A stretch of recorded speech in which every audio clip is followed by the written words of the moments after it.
Every dream is worth the wait.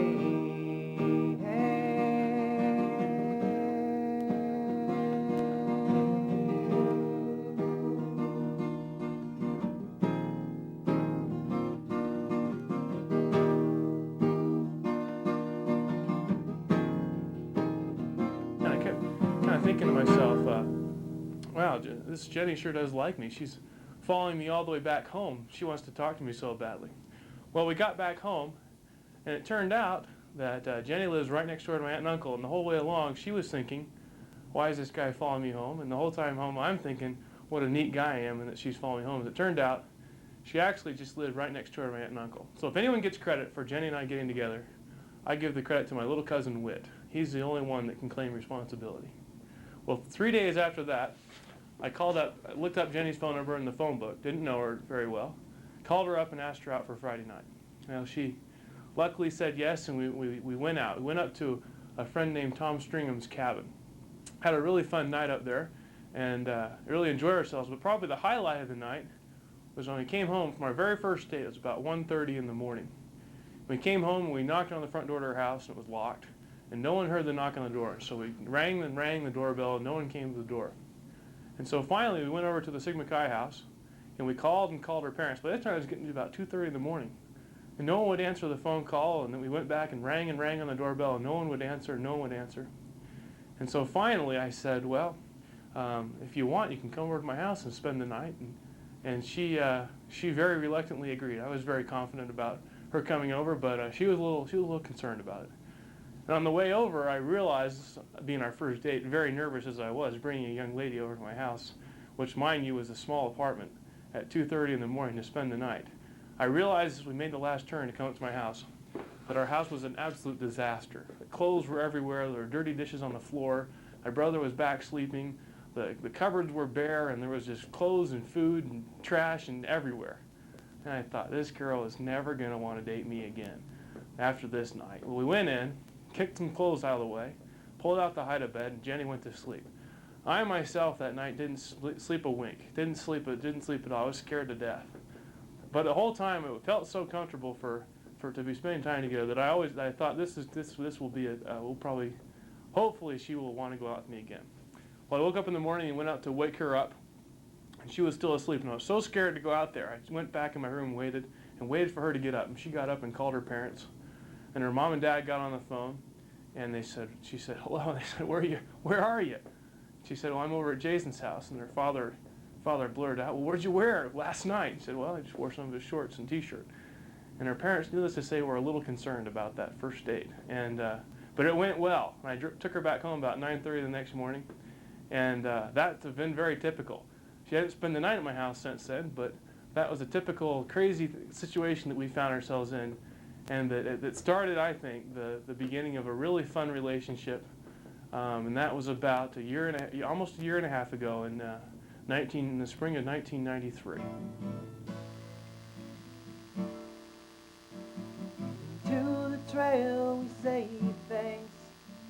You've led us to where we are.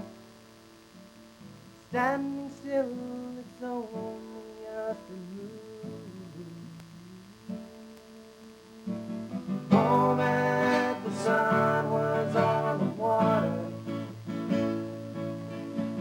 Heaven and earth had made a daughter.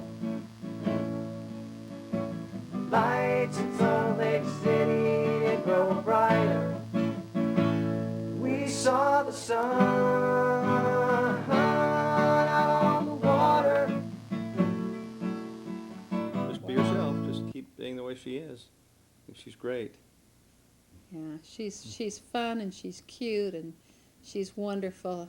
Well, there's She a really mother's is. answer.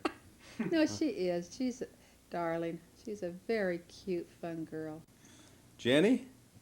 Oh, just happy, upbeat, independent, loving the action. That's probably the most distinguishing characteristic, I think, of her. She just loves to be where the action is and doing something all the time. And She's spontaneous. she's very, very spontaneous. Mm-hmm. Well, okay, when she was about 8 years old, we took her up to Oakley, and they had a rodeo for the stake that Dick was in, the student stake, when he was up at the university.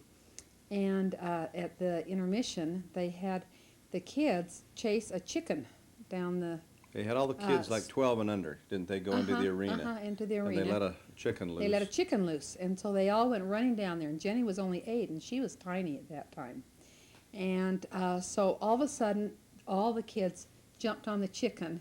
There must have been And there were a 100 lot of them. They all jumped on the chicken. There was a big pile of kids. You just saw arms Dust and legs everywhere. and dust and everything. And at the end, Jenny came up holding this chicken with the legs. I mean, by the legs. She held the chicken by the a live legs. chicken. A live chicken. It was just squawking. And she said, "Where's Mom?" And she started bringing me this live chicken. Yeah, I that's thought, right. The prize was the chicken. You got to take the chicken. oh, no, no. See, when she first got her license, she used to give me a lot of rides, so I didn't have to walk everywhere. She's a hard worker. I don't know, she gives me rides a lot too. She doesn't complain about driving. I think when she knows something's right, she really sticks to it. And I know she was a great missionary, and I admire her for that.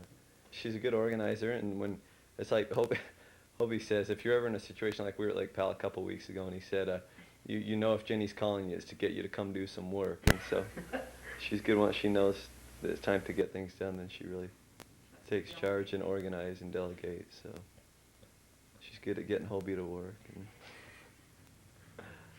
Good, good. Thanks. so that might be a sign of the future, good at getting you to work out that. Moment the sun was on the water, heaven and earth had made a daughter. Lights in the city did grow brighter. We saw the sun out on the water.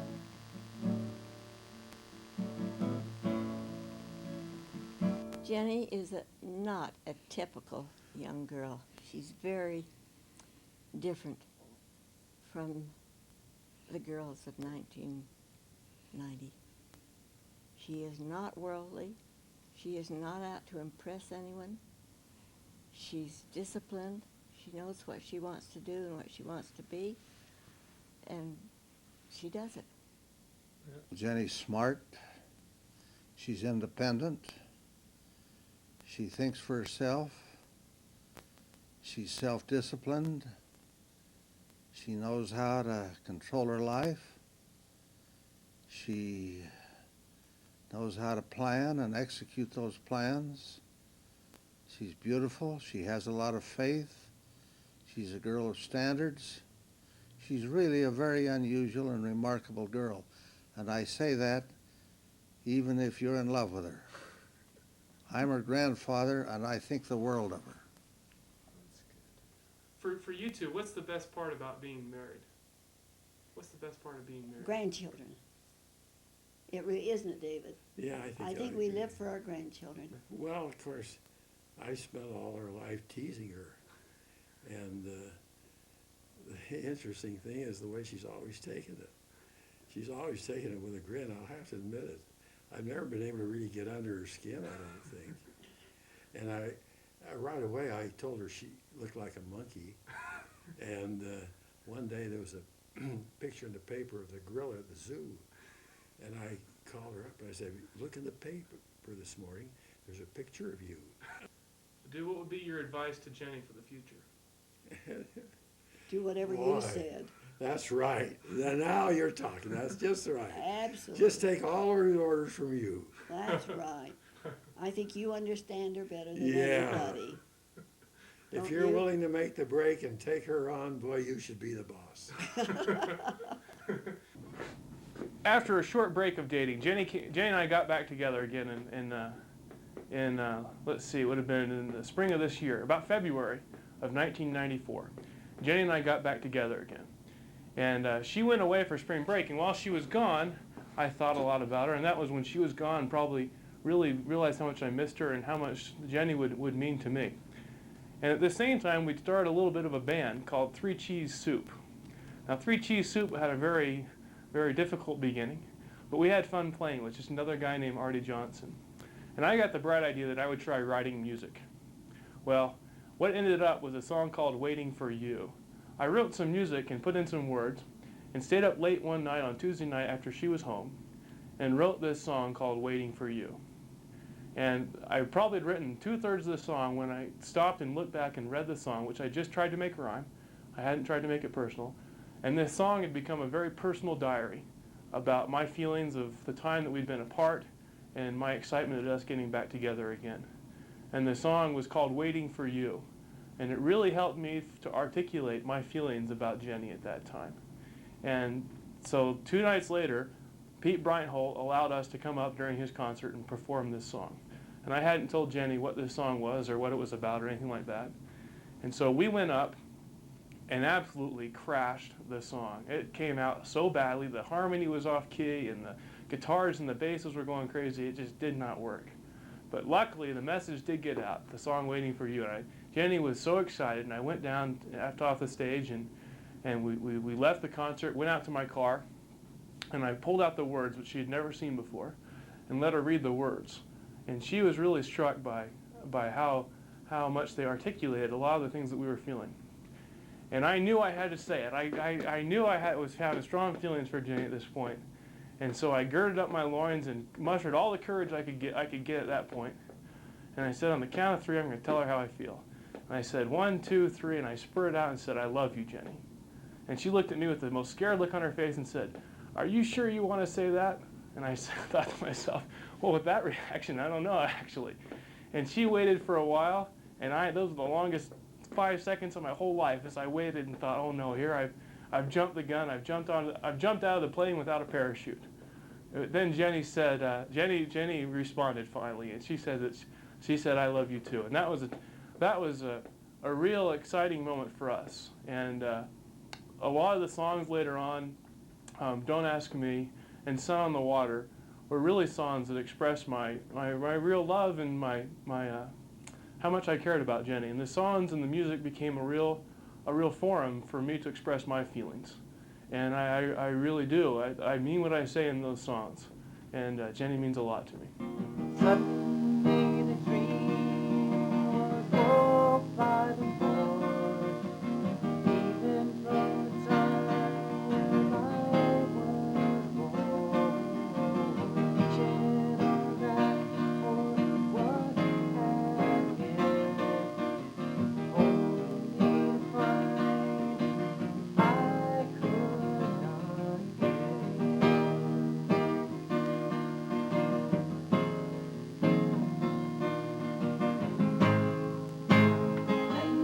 waiting, and I'm waiting.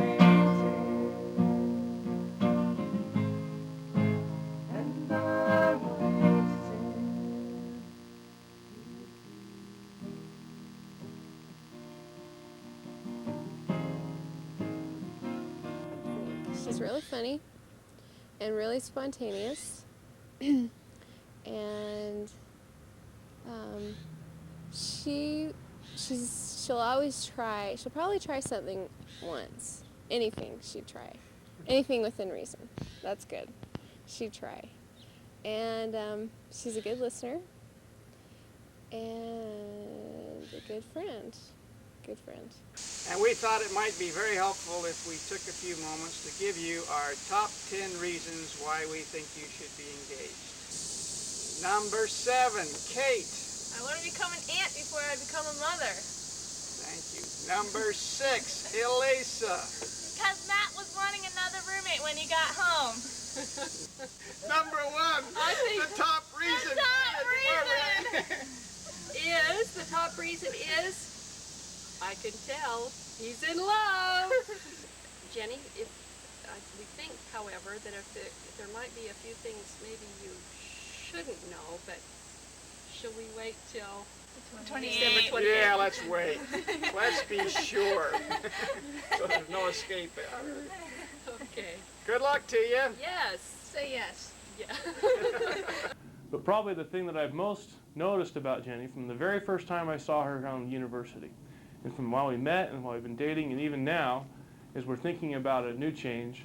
The thing that still sticks out as my absolute favorite thing about Jenny is her smile. She has the most happy, just friendly smile that just says, I'm a nice person, and I'm good to be with, and I'm a good person. And her smile is something that other people recognize, something that I've always recognized, and is really, I think, my favorite part about Jenny. Everyone likes Jenny. She's a very upbeat person, like I said before. I've never met anyone that said anything negative about her, ever. People always are impressed with Jenny. She's a very, very kind person. She has a hard time saying no, which some people might laugh about, but I think that shows how kind and compassionate a person she is, that regardless of how the world might label certain individuals, Jenny might laugh about it, but she never, ever says mean things about them, never says mean things about other people. And that's a real mark that impresses me. She loves kids.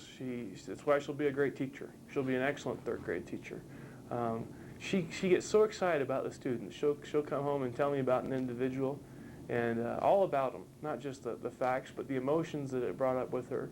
And you can tell that she really has a love for little children, and she'll be an excellent mother. Besides that, if you ask me, I think Jenny's the most beautiful woman in the whole world, the most beautiful woman I've ever seen. And when I'm in a room and I look around, and just to test the water, I look around and say, let's see if there's someone else here I think is more attractive. But I think with Jenny, with her beautiful smile, with her real rich brown eyes and beautiful hair, that she is the most beautiful woman I've ever seen. And I am very much in love with her, and I can't wait to propose to her, and I hope very much she will say yes. Only you can see what I feel inside. I'd wondered if the dawn had light, feeling as though dreams come too late. Only to find every dream is worth the wait. Hey.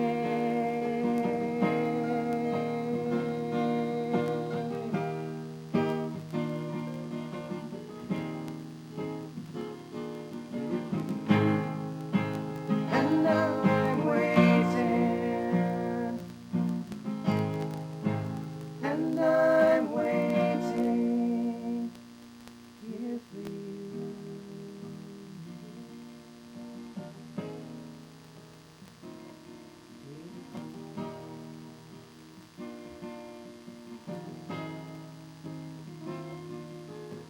Only to find